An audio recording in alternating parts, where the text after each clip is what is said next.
우리가 하나님 앞에 참된 예배자로 서야 합니다. 그저 몸만 교회에 왔다 가는 그러한 예배자가 아니라 예수님이 신령과 진정으로 예배해야 된다 말씀하셨죠.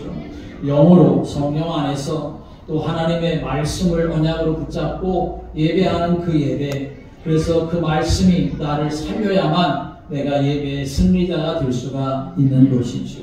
그런데 말세가 되면 될수록 어떤 일이 일어나느냐, 히브리서 10장 25절의 말씀에 오면 모이기를 패한다라고 말씀하셨습니다.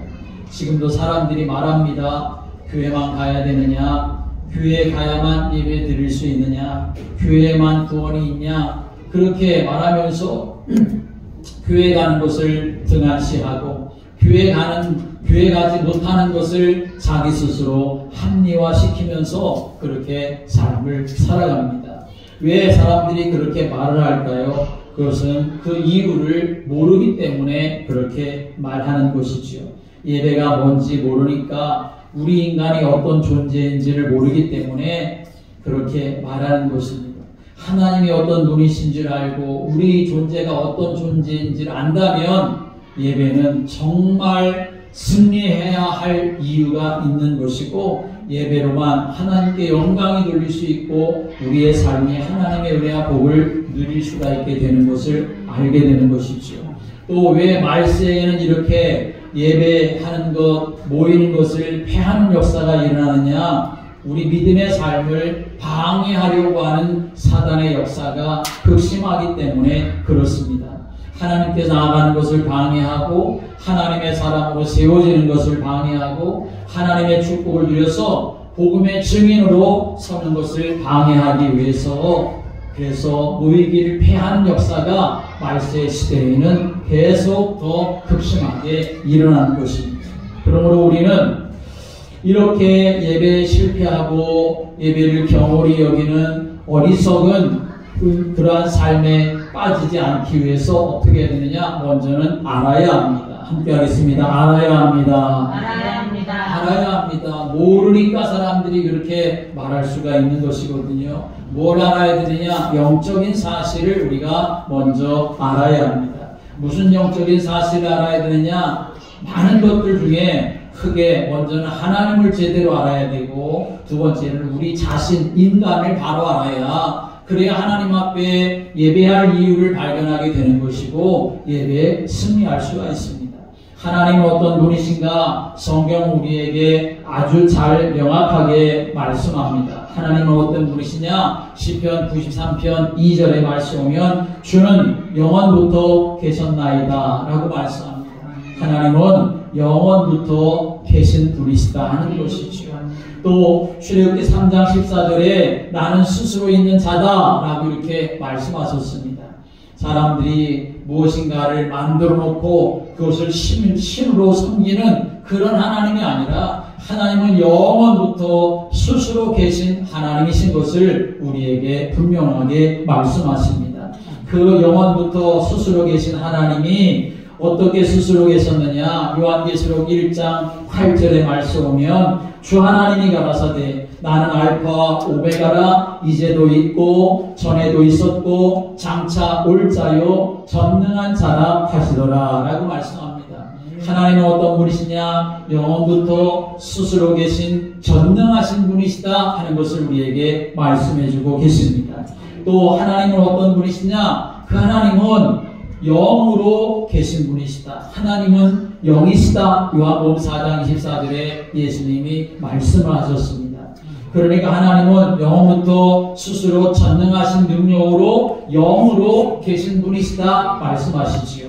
그 하나님은 빛이 되시고 그 하나님은 말씀이 되시는 줄을 믿으시기 바랍니다. 그래서 우리가 하나님 안에 거하면 어둠이 떠나가는 역사가 일어나는 것이고, 우리가 하나님을 믿는다고 하는 것은 우상 숭배하는 사람처럼 무슨 형상을 만들어 놓고 거기에 절을 하며 복을 비는 것이 아니라 하나님의 말씀을 언약으로 붙잡고 그것을 믿음으로 붙잡고 살아가는 것이 하나님을 믿는 믿음의 모습이 되는 것이지요.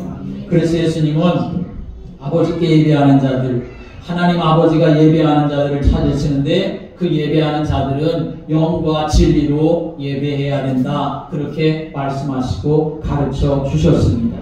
여러분, 우리가 영으로 예배한다는 것은 무슨 말이겠습니까? 우리의 몸이 예배드리러 여기에 와 있지만 그러나 몸만 와 있는 사람이 얼마나 많이 있느냐는 거지요. 몸은 와 있지만 마음과 생각은 딴 데 빼앗겨져 있고 하나님을 집중하지 못하고 하나님의 은혜를 간절히 사모하지 못하는, 내가 정말 성령과 말씀으로 내 안에 채워지지 아니하면 나는 세상에서 죄를 이길 수 없고 마귀를 이길 수는 없고 세상 풍조 따라갈 수밖에 없는 인생이니, 하나님 오늘 이 예배를 통해 내 영을 새롭게 해주시고 하나님의 영으로 채워주시고 하나님의 말씀으로 채워주시고 능력 되신 하나님이, 전능하신 하나님이 내 안에 오셔서 나를 사로잡아 주시기를 바라는 그 믿음을 가지고 하나님 앞에 예배하는, 그 영이라고 하는 것은 하나님 자녀된 영을 말하는 것이지요. 여러분이 하나님의 자녀로서 하나님과 통하는 영을 가지고 예배하는 여러분 되시기를 주님의 이름으로 축원합니다. 하나님을 우리가 예배하는데, 하나님을 예배하는 것을 미혹하고 드리지 못하게 그렇게 역사하는 이 시대에 우리가 살고 있지 않습니까? 이 시대에는 미혹하는 영들이 많아서, 악한 사이와 이단들이 많아서, 그래서 하나님을 속이고 우리 인생을 속여서 하나님 앞에 신령과 진정으로 예배하지 못하게 하는 것이요. 오늘 하나님은 어떤 분이십니까? 하나님은 저와 여러분의 영원하고도 완전한 아버지가 되시는 줄을 믿으시기 바랍니다. 왜 하나님을 아버지라고 하느냐? 예수님이 이렇게 말씀하셨습니다. 요한 마태복음 6장 9절의 말씀에 예수님이 기도를 가르쳐 주시는데, 너희는 이렇게 기도하라. 하늘에 계신 우리 아버지여 라고 예수님이 말씀을 하시지요. 나와 아버지는 하나이다. 예수님 말씀하셨고, 내가 아버지 안에 거하고 아버지께서 내 안에 계심을 믿으라 라고 이렇게 예수님이 말씀하셨습니다. 예수님이 하나님을 지칭하실 때 아버지라고 이렇게 지칭을 하셨죠. 왜 하나님은 하필 아버지라고 하셨을까? 이걸 가지고 이단들은 왜 하나님 아버지만 있느냐, 어머니 하나님도 있어야지 잘못된 것 아니냐 하면서 어머니 하나님을 마음대로 놓고 사람들에게 그럴듯하게 말하고 합리화시키고 속여서 이단에 빠지게 하는 그러한 안상홍 증인 같은 그런 이단들도 있지 않습니까? 그런데 왜 하나님은 아버지가 되시느냐? 여기 아버지라고 하는 것은 어머니 아버지를 말하는 성별로서의 남자와 여자를 말하는 것이 아니라, 여기에 아버지라고 하는 의미는 바로 관계를 말하는 것입니다. 우리들과 하나님과의 관계를 아버지라고 이렇게 말하고 우리를 자녀라고 이렇게 말하는 관계지요. 그 하나님 아버지의 인격적인 속성, 대표적인 속성을 표현하는 것이 하나님을 아버지라고 이렇게 부르는 것이지요. 오늘 여러분, 우리가 하나님 아버지 앞에 나와서 예배를 드립니다. 하나님 아버지는 우리의 모든 것을 아시고 우리의 필요를 채워주시고 우리를 책임져 주시려고 오늘도 우리를 부르시며 예배하는 자에게 그런 은혜를 베풀어 주시기를 기뻐하는 분이심을 믿으시기 바랍니다. 하나님이 어떤 분이신가 우리가 알아야 하나님 앞에 예배할 바른 이유를 가지고 예배할 수가 있게 되어지는 것이죠. 또 한 가지, 우리가 하나님 앞에 예배의 축복을 누리려고 하면 알아야 될 영적 사실이 뭐냐 하면, 우리 자신을 바로 알아야 하나님을 예배할 수가 있게 되는 것이죠. 하나님이 우리 인간을 창조하실 때 하나님이 자기 형상대로, 하나님의 형상대로 우리 사람을 창조하셨습니다. 물론 흙으로 지으시고 그리고 그 코에다가 생기를 불어 넣으셔서 생명이 되게 하셨는데, 하나님의 형상대로 지으셨다는 말은 무슨 말입니까? 하나님은 영이시니까 우리 인간을 영적인 존재로 만드셨다는 것이죠. 하나님이 영이셔서 우리에게도 하나님의 영을 부으셔서 우리를 하나님과 같은 영적인 존재로 만드셨다고 하는 것은 무슨 말이냐? 하나님과 영이 통하는 존재로 우리를 만드셨다는 것입니다. 하나님 안에서 살아가고 하나님과 교제하면서 살아가야 될 영적인 교제, 영적인 존재로 우리를 만드셨다는 것이요. 우리를 그렇게 만들지 아니하시고 동물과 같은 존재로 만드셨다면 하나님을 예배할 이유가 없는 것이지만, 그러나 하나님의 형상대로 하나님의 그 영적인 속성을 우리에게 불어넣어 주셔서 우리를 영적인 존재로 만드셨다는 것은 하나님과 교제하고 하나님 안에서만 살아가야 될 존재로 우리 인생을 그렇게 만들어 주셨다는 것이죠. 그렇게 만드셔서 하나님 우리 인생들에게 하나님의 그 대리 통치자의 신분과 권세를 주셔서 우리가 이 땅에서 복되게 살게 하신 것입니다.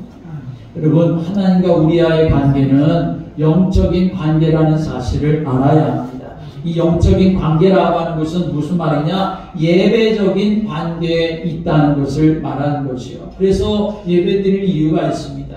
하나님과 예배하며 하나님과 영이 통하고 하나님과 교제할 때 우리의 삶이 형통하고 복되어질 수가 있는 것인데, 그런데 창세기 3장에서 그 관계가 다 끊어져 버리고 사라져 버리고 만 것이지요. 그런데 예수님이 다시 오셔서 우리 인생에게 하나님께로 나아갈 수 있는 길을 열어주시고 우리가 하나님 앞에 예배할 수 있는 영적인 존재로 다시 회복시켜 주셔서 우리가 하나님을 정말로 예배하면 세상에서 얻을 수 없는 하나님의 참 평안과 은혜가 우리의 심령에 채워지게 되는 줄을 믿으시기 바랍니다. 그런데 이 말세 시대에는 그렇게 하나님 앞에 나아가 예배하는 것을 방해하려고 하는 역사들이 계속 일어나고 모이기를 패하게 하는 일들이 일어난다는 거지요. 오늘 이러한 시대에 우리가 살고 있습니다. 이런 시대에 우리가 깨어있지 아니하고 이런 시대에 우리가 정신 차리고 있지 아니하면 우리도 똑같이 교회만 가야 되느냐, 예배 한 번 빠지고 두 번 빠진다고 뭐가 잘못되느냐, 그렇게 완전히 어리석은 생각을 하고 영적으로 사망에 이르는 삶을 살아갈 수밖에 없습니다. 마지막 시대에 우리는 다시 한번 내 삶이 어떻게 살아가야 될지, 내가 정말 하나님 앞에 어떤 믿음을 가지고 삶을 살아가야 될지 오늘도 말씀을 통해 다시 한번 깨닫고 여러분이 승리하는 은혜가 있게 되기를 주님의 이름으로 축복합니다. 사도 요한은 초대교회 성도들에게 지금 마지막 때다라고 이렇게 말합니다. 이 요한일서가 기록되어진 때는 언제냐 하면 주후 한 85년부터 95년 어간입니다. 지금으로 따지면, 지금으로 계산해보면 지금부터 한 1300년 전에 이 요한 1서의 말씀이 기록되어졌습니다. 그런데 1300년 전에도 마지막 때라고 말하고 지금도 우리는 마지막 때라고 말하고 그렇게 말하지요. 아니, 그때도 마지막 때라고 말하고 지금도 마지막 때라고 말하는 것은 무슨 이유냐? 마지막 때라고 하는 것은, 성경에서 마지막 때라고 하는 것은 예수님의 초림부터 시작해가지고 예수님이 다시 오시는 재림의 때 그 사이를 마지막 때라고 이렇게 말하는 것입니다. 그러므로 우리는 항상 어떻게 해야 되느냐? 함께 하겠습니다. 깨어 있어야 합니다. 깨어 있는 삶이 되어야 하는 것이지요. 예수님이 오신 그때로부터 시작해서 예수님이 다시 오실 그때, 언젠지 모르지만 그러나 다시 오실 그때가 마지막 때이기 때문에 그 어간을 살아가는 우리에게는 항상 어떤 마음이 있어야 되냐? 마지막 때라고 하는 마음의 중심이 우리에게 있어야 합니다. 마지막 때라고 하는 것은 무슨 말입니까? 깨어 있어야 된다는 거지요. 정신 차려야 된다는 거지요. 마지막 그때 기회를 놓쳐버리면 문이 닫혀버리는 그 잔치집에, 혼인집에서 그렇게 울면서 통탄하던 그 어리석은 여인과 같은 그런 일을 만날 수밖에 없는 것입니다. 중요한 것은 마지막 때 어떤 일이 일어나느냐? 마태복음 24장에 예수님이 말씀하십니다. 마지막 때에는 많은 사람들이 내 이름으로 와서 나는 그리스도라 하여 많은 사람을 미혹한다 라고 그렇게 예수님이 가르쳐 주셨습니다. 지금 이 시대에는 자기가 예수라고, 자기가 하나님이라고, 자기가 그리스도라고 그렇게 주장하며 사람들을 미혹하는 사람들이 얼마나 많이 있습니까? 디모데후서 3장 1절부터 13절의 말씀 보면 마지막 때에는 자기를 사랑하고 돈을 사랑하고 자랑하고 교만하고 비방하고 부모를 거역하고 감사하지도 않고 거룩하지도 않고 무증하고 원통함을 풀지도 않는 그러한 시기와 미움과 질투가 원망과 불평이 끊이지 않는 일이 일어난다, 그렇게 말씀했습니다. 사람들이 모태를 대적했던 것처럼 그렇게 진리를 대적하는 일들이 일어나게 되고 마음이 부패해서 믿음에서 파선하는 일들이 일어난다. 이렇게 말씀하셨습니다. 오늘 여러분, 이 마지막 때에 이러한 일들이 일어나기 때문에 오늘 우리가 이 마지막 때에 어떤 믿음을 가지고 삶을 살아가야 되느냐? 먼저는 함께 하겠습니다. 분별하는 지혜가 있어야 합니다. 분별하는 지혜가 있어야 합니다. 요한일서 4장 1절의 말씀에 보면 사랑하는 자들아 영을 다 믿지 말고 오직 영들이 하나님께 속하였나 분별하라. 많은 거짓 선지자가 세상에 나왔느니라 라고 말씀을 하셨습니다. 이 마지막 때를 우리가 잘 살아가고 끝까지 믿음으로 승리하려면 어떻게 되느냐? 분별하는 지혜가 우리에게 있어야 한다는 것이죠.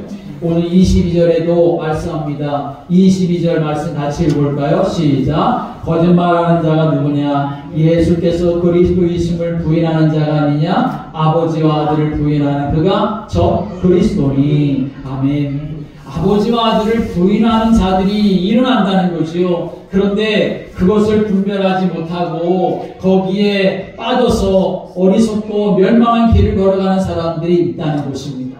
하나님과 예수님을, 성령님을 부인하고 자기가 보혜사 성령이라고, 자기가 예수라고 그리스도라고 주장하는 저 그리스도들이 많이 일어납니다.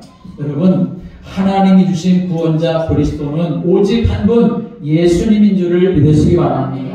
예수님이 너희는 나를 누구라 하느냐? 그런 질문에 예수님이 기뻐하신 대답은 세례요한도 아니고 엘리야도 아니고 예레미야도 아니고 예수님은 바로 그리스도라고 하는 이 대답을 예수님은 바르게 들으시고 기뻐하셨음을 우리는 기억해야 합니다. 예수님을 부인했었지만 부활하신 예수님을 만난 이 베드로가 유대 종교인들 앞에서 담대하게 외쳤었던 그 고백이 무엇입니까? 사도행전 4장의 말씀에 오면 나사렛 예수 그리스도라고 이렇게 말합니다. 다른 이로서는 구원받을 수 없나니 천하 사람 중에 구원받을 만한 다른 이름을 우리에게 주신 적이 없다면서 예수 그리스도를 높이고 예수 그리스도를 선포하는 그러한 모습이 이 사도행전 4장에 기록되어져 있죠. 초대교회에도 유일한 메시지가 무엇이냐? 초대교회의 유일한 메시지도 사도행전 5장 42절에 말씀 오면 그들이 날마다 성전에 있든지 집에 있든지 예수는 그리스도라고 가르치기와 전도하기를 그치지 아니하니라 라고 말씀합니다. 예수 믿는 사람들을 잡으러 가다가 다메섹에서 예수님을 그래서 만나서 아나니아의 집으로 가서 거기서 며칠간 머물다가 강건하게 돼가지고 다메섹에서 사도 바울이 다시 외치게 되었는데 그때 이 바울의 외침이 뭐였냐면 사도행전 9장에 말씀 오면 사울은 힘을 더 얻어 예수를 그리스도라 증언했다라고 이렇게 말씀하고 있습니다. 여러분, 우리에게 그리스도는 오직 한 분 예수님밖에 없습니다. 그러기에 오늘도 예수님이 나의 그리스도가 되셔서 내가 날마다 하나님께로 가까이 가는 인생이 되고 나의 죄를 사함을 받으며 내가 원수 마귀를 이기며 승리하는 사람으로 주님의 나를 세워달라고, 나에게는 그리스도 예수밖에 없다고 하는 믿음을 가지고 분별력 있게 지혜롭게 믿음의 삶을 살아가는 여러분이 되시기를 주님의 이름으로 축복합니다. 예수님도 분명하게 그 사실을 말씀하셨습니다. 요한복음 14장 6절에 내가 곧 길이요 진리요 생명이니 나로 말미암지 않고는 아버지께 올 자가 없느니라 라고 말씀하시죠. 사도행전 16장 30절 31절에 말씀 오면 내가 어떻게 하여 구원을 받으리까 간수장이 물었을 때에 바울은 뭐라고 말합니까? 주 예수를 믿으라. 그리하면 너와 내 집이 구원을 받으리라 라고 증거했습니다.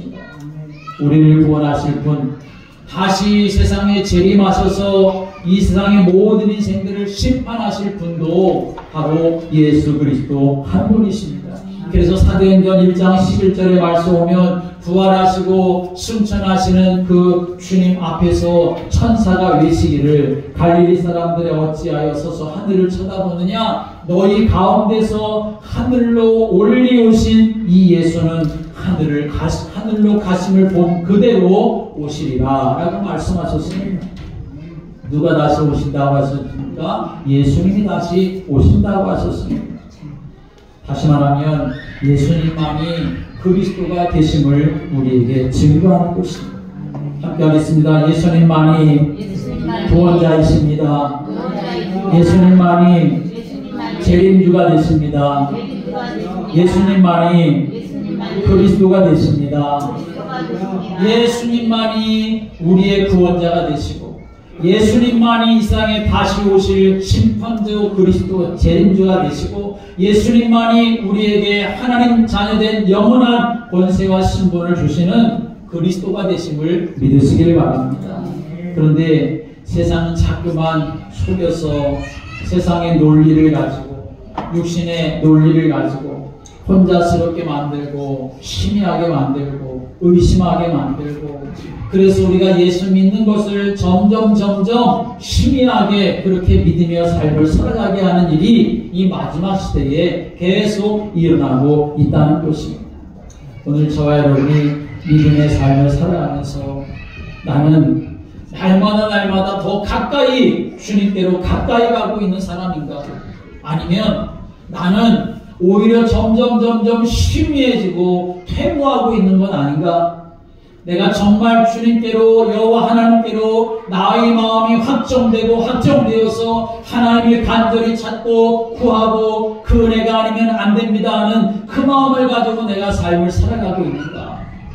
우리는 삶을 살아가면서 많은 일들을 당하는데 그래서 그러한 일 때문에 요동칠 때가 너무나 많습니다. 그러나 오늘 우리는 분명히 기억해야 합니다. 그러한 일로 인하여서 내 마음이 요동침으로 인하여 내 영적인 상황이 좋아지느냐? 절대 그럴 수가 없다는 사실을 아셔야 합니다.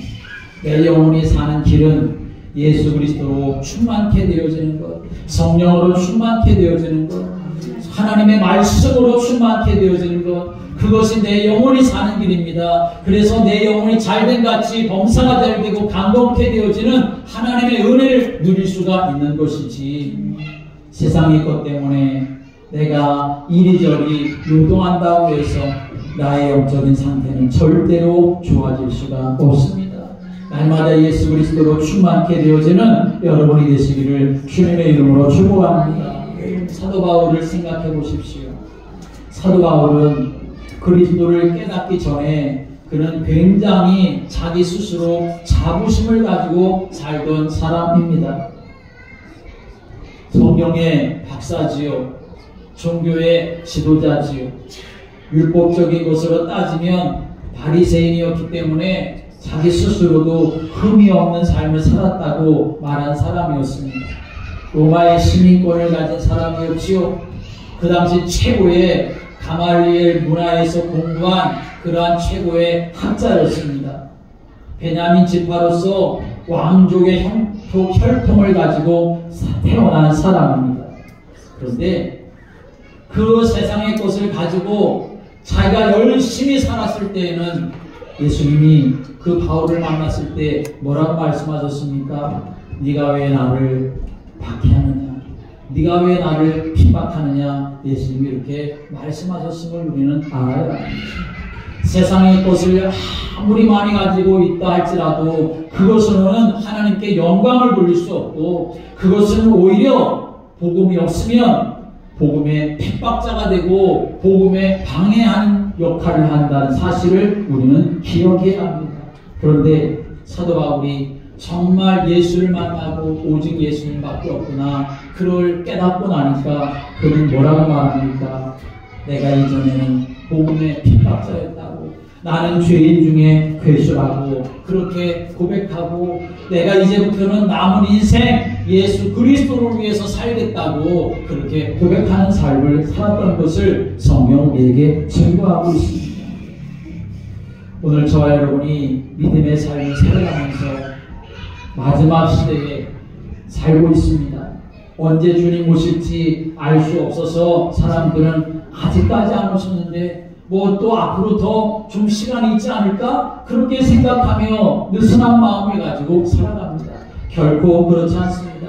주님이 혹시 모르지요. 10년, 20년 더 있다 오실지 모르지만 내 인생은 10년, 20년 어떻게 될지 알고 우리가 그렇게 살아갈 수 있습니까? 오늘 하나님 앞에서 나는 마지막 때를 살고 있다고 하는 이 마음을 가지고 깨어서 주님과 동행하는 은혜의 성도들 되시기를 주님의 이름으로 축복합니다.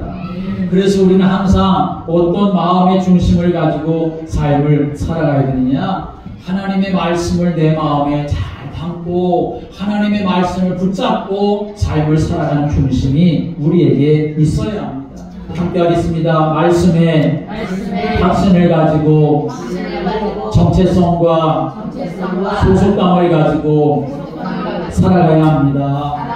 하나님의 말씀의 확신을 가지고 그 말씀 안에서 나의 정체성, 나의 소속감이 분명해야 이 시대에 모이기를 패하려고 하는 시대에 적그리스도가 나타나서 자꾸만 우리를 미혹하는 이 시대에 우리는 승리하며 살아갈 수가 있습니다.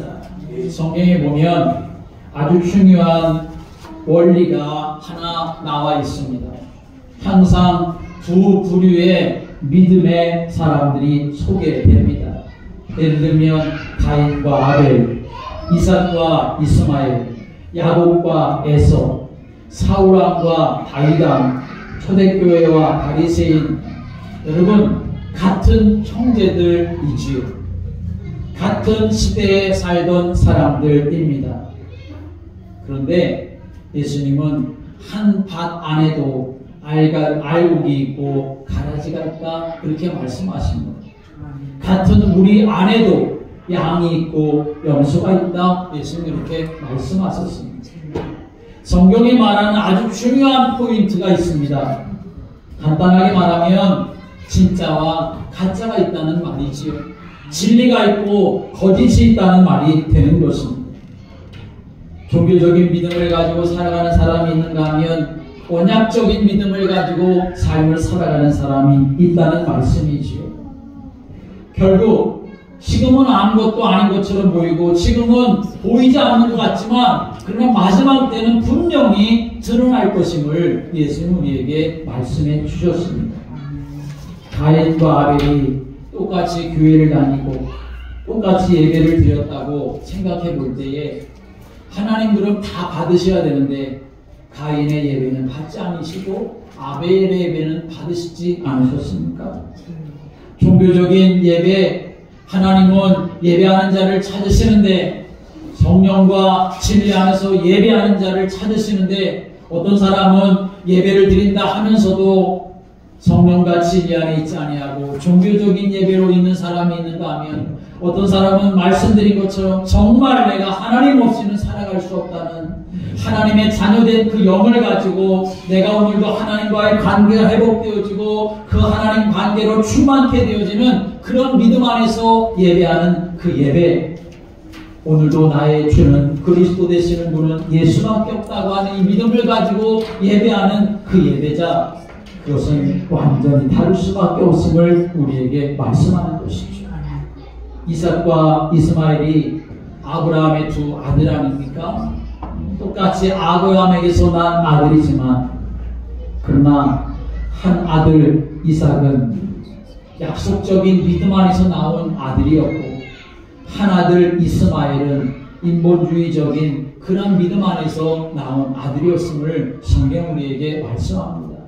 우리가 똑같은 믿음을 가지고 있는 것 같이 보이지만 그러나 정말 내가 하나님 안에서 하나님의 말씀을 내가 언약으로 붙잡고 믿음의 삶을 살아가느냐, 아니면 세상 방법 따라서 세상 풍조 따라서 인본주의를 가지고 내가 신앙생활을 하느냐, 그것은 절대로 똑같을 수가 없음을 우리에게 말씀해주고 있는 것입니다. 사울왕과 다윗왕도 마찬가지고 초대교회와 바리새인들도 마찬가지입니다. 알곡과 가라지, 염소와 양, 지금은 다 똑같은 것처럼 보이지만 사실 저와 여러분이 다 똑같은 것처럼 보이지만 그러나 주님 앞에서는 다를 수가 있다는 사실을 우리는 생각해야 합니다.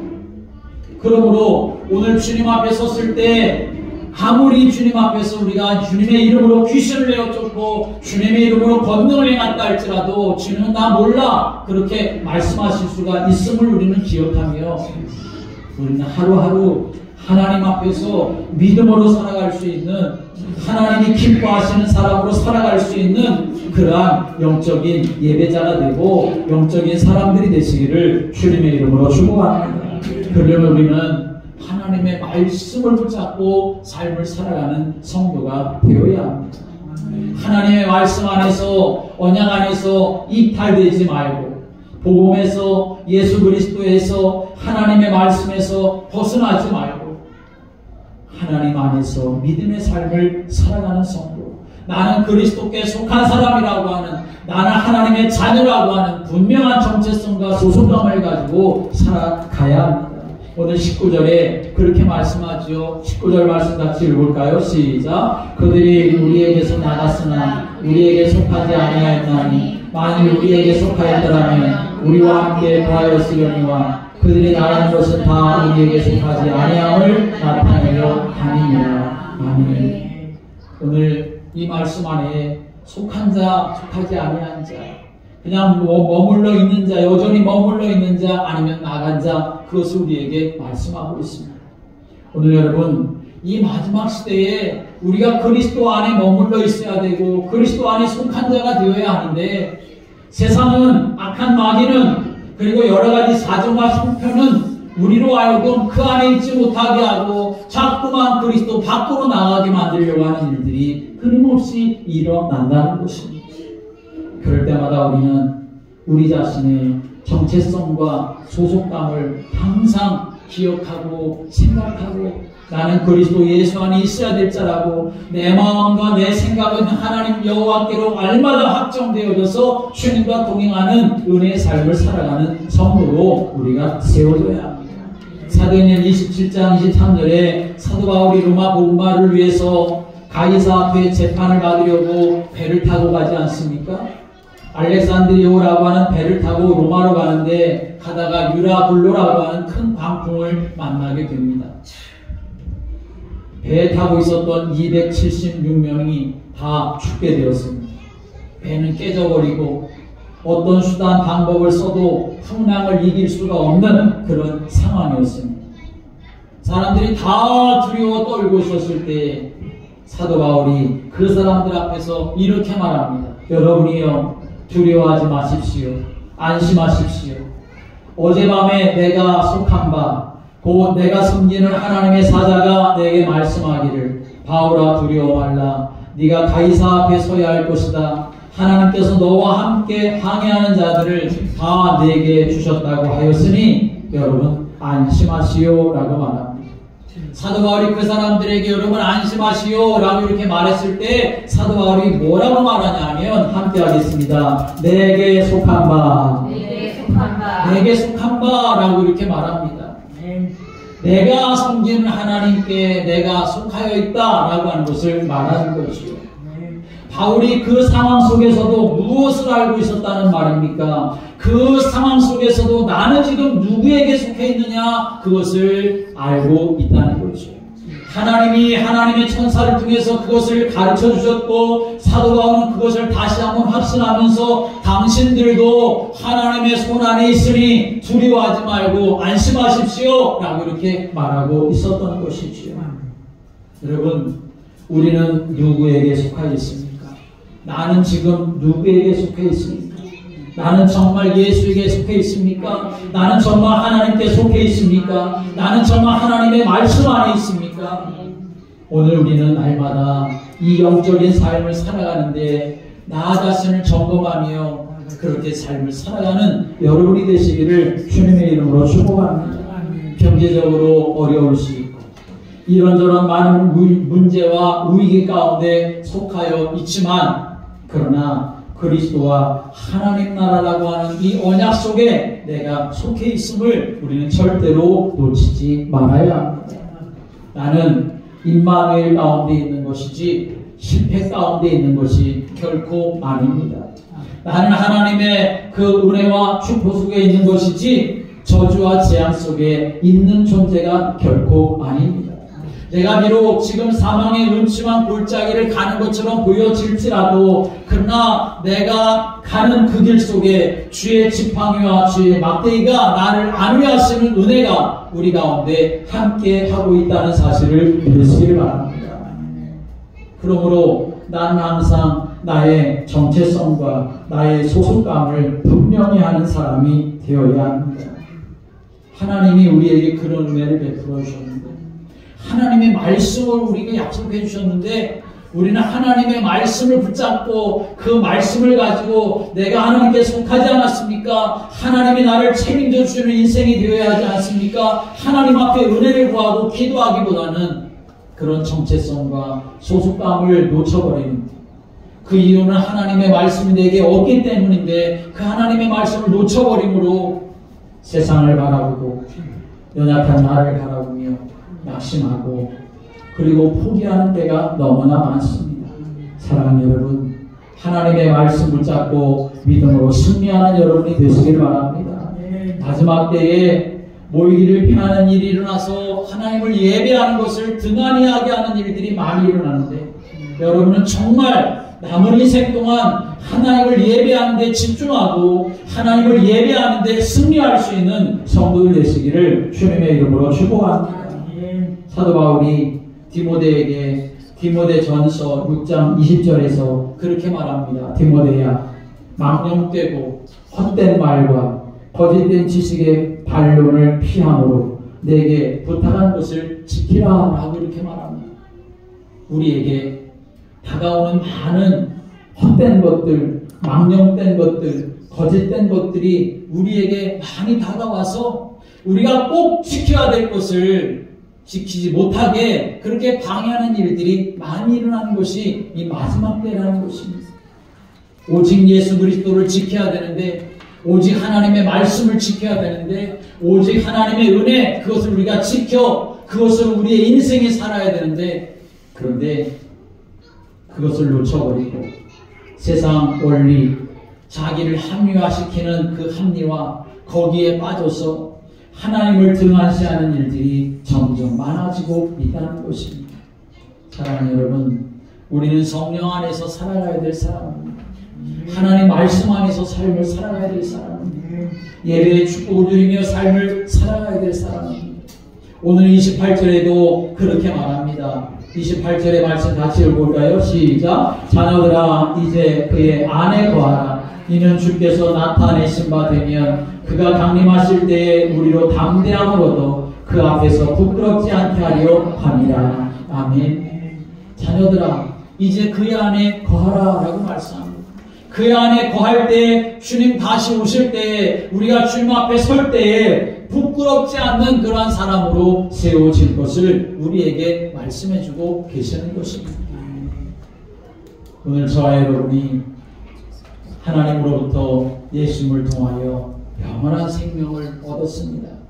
이 영원한 생명이 주님의 나라 가는 때까지 심해지지 아니하고 연약해지지 아니하고 더 강한 은혜로 충만케 되어져서 영원한 생명 예수 그리스도 안에 여러분이 온전히 거하여 그 안에 있는 그 은혜의 풍성함을 누려가는 믿음의 삶이 되시기를 주님의 이름으로 축복합니다. 기도드리겠습니다.